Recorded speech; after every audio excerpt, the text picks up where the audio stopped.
Assalamualaikum warahmatullahi wabarakatuh. Kami dari kelompok 9 ingin mempresentasikan tentang Kerajaan Ternate Tidore. Sejarah Kerajaan Ternate Tidore, Kesultanan Islam di Tanah Maluku. Berbagai jenis kesultanan pernah berdiri di Indonesia, salah satunya Kerajaan Ternate Tidore.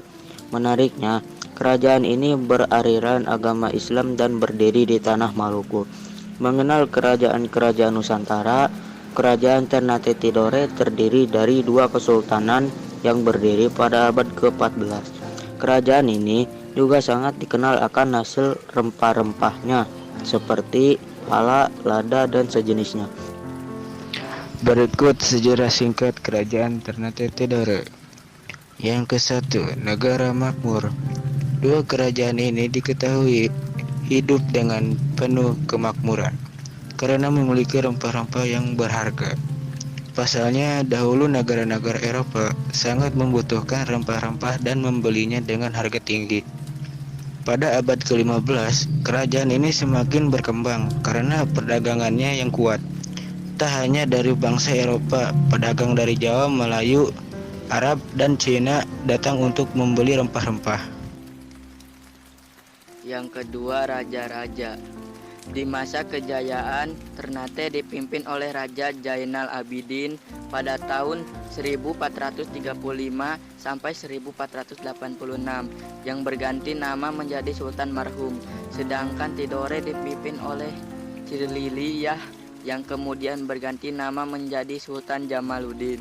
Selanjutnya, pemimpinan kerajaan beralih ke penerus yakni Sultan Ben Acorala untuk kerajaan Ternate dan Sultan Al-Mansur untuk kerajaan Tidore. Hanya saja di masa ini muncul perpecahan yang berakibat pada perebutan kekuasaan. Yang ketiga, perpecahan. Akibat perebutan kekuasaan itu muncul dua kubu, yakni Uli V dari Ternate yang membawahi Ambon, Bacan, Obi, dan Seram, serta kubu Uli Siwa dari Tidore yang membawahi Makean, Halmahera, Kai, dan pulau-pulau kecil dari Papua Barat. Perselisihan semakin panas akibat dua kerajaan bersekutu terhadap bangsa Eropa, yakni Ternate terhadap Portugis dan Tidore bersama Spanyol.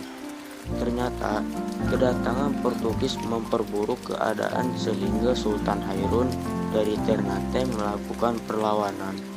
Pertempuran tersebut berlangsung dari tahun 1550 hingga 1570 Masehi dengan ditangkapnya Sultan Hairun.